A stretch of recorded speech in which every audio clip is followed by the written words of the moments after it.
Salutations à toutes et à tous, ici Niku, bienvenue. Grâce au nouveau journal des développeurs, le numéro 2 qui a été publié récemment, ainsi que les entretiens entre Frontier et la presse, nous avons pu en tirer quelques informations très intéressantes à propos d'Odyssey, la future mise à jour payante qui devrait arriver début 2021. Nous avons donc épluché ensemble cette vidéo de 4 minutes et en tiré tous les détails. Voilà, nous sommes partis. Tout d'abord, avec cette superbe intro, nous pouvons voir un vaisseau Cobra naviguer dans la station alors que notre personnage se trouve dans l'espace social pour les joueurs à pied. Selon Frontier, la transition devrait se faire sans chargement entre le personnage à pied, le sas d'entrée et le centre où nous pourrons retrouver ce tout nouvel espace. On y remarque aussi diverses tenues pour les personnages qui se trouvent ici, des armes et des équipements. On y découvre également Aster's Hope 2, une colonie établie sur la surface d'une planète à atmosphère légère. Ici, le personnage porte une arme de type fusil accrochée à son jetpack, ainsi qu'une arme de poing à la ceinture. On aperçoit aussi une sorte de jauge bleue derrière le casque, peut-être un indicateur d'oxygène. Le personnage semble se diriger à pied vers cette base, avant d'entrer dans un sas pour avancer ensuite vers les services proposés par cette colonie. De nombreuses combinaisons seront disponibles pour Odyssey, chacune avec un type de gameplay qui leur est propre, des forces et des faiblesses. Il était question ici de style de jeu de combat, d'exploration et même de récupération de débris. De nouvelles combinaisons pourront être spécialisées et améliorées grâce à divers objets trouvés, mais les meilleures améliorations viendront bien sûr des ingénieurs. Elles fonctionneront un peu comme nos vaisseaux, avec une gestion d'énergie et de système. Par exemple, nous pourrions avoir un bouclier sur la combinaison, mais ça drainera donc l'énergie de la combinaison, ce qui veut dire que j'aurai moins d'énergie pour les autres modules disponibles. On y voit ensuite un grand panneau nommant les différents services offerts par la station. Apex Interstellar Transport, une sorte de taxi pour joueurs à pied afin de voyager entre diverses stations dans l'espace ou en surface sur une portée limitée.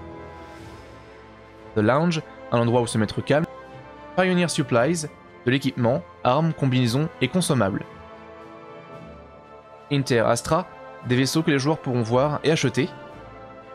Frontline Solutions, une boutique de mercenaires où acheter de l'équipement et se lancer des scénarios sans spécialement influencer les factions du jeu. Vista Genomics, un endroit où vendre nos données génétiques et récupérer durant les scans de formes de vie en surface.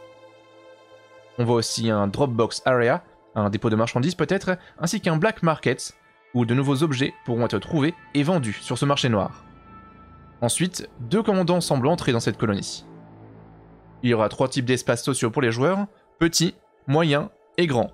Et chacun proposeront un format similaire, permettant ainsi donc aux joueurs de toujours savoir facilement où se diriger afin de chercher tel ou tel service. Des milliers de nouvelles colonies seront apparemment ajoutées au jeu, ils apparaîtront à la surface des planètes existantes, mais aussi sur les planètes nouvellement accessibles à faibles atmosphères. Sur chacune d'elles, une ou plusieurs factions se combattront pour le contrôle de la simulation en arrière-plan. Les colonies seront plus grandes que les espaces sociaux en eux-mêmes, et chacune d'elles comprendra plusieurs bâtiments, chacun ayant un thème correspondant à la nature de la colonie en elle-même. Nous pourrions donc apercevoir des colonies industrielles, agricoles, d'extraction et bien plus encore. Côté audio, l'équipe a travaillé toutes les ambiances en dehors du cockpit, ce qui est donc une toute nouvelle expérience pour les joueurs car nous ne sommes plus dans cet espace confiné qu'était notre cockpit, mais bien dans un environnement à 360 degrés avec de nombreux sons disponibles. On nous parle ensuite d'Apex Interstellar, une nouvelle entreprise de transport pour les commandants à pied.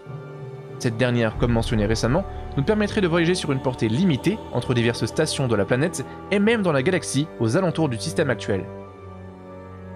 Les développeurs rappellent que le gameplay au sol, en SRV et en vaisseau seront tous unis dans la même instance, sans transition, permettant par exemple ici de voir les vaisseaux passer en dehors du centre social, tout en étant à pied à l'intérieur de ce centre, station ou colonie.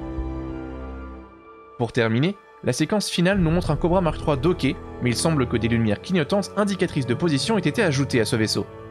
Affaire à suivre, car ces lumières ne sont pas aperçues dans les autres scènes avec le Cobra tout au long du journal des développeurs. Voilà, j'espère que cette vidéo vous a plu, on se retrouve très vite sur Twitter, Discord et même en live sur Twitch, ce jeudi à 20 h, car je ferai une traduction des informations supplémentaires que nous apportera l'équipe communautaire du jeu.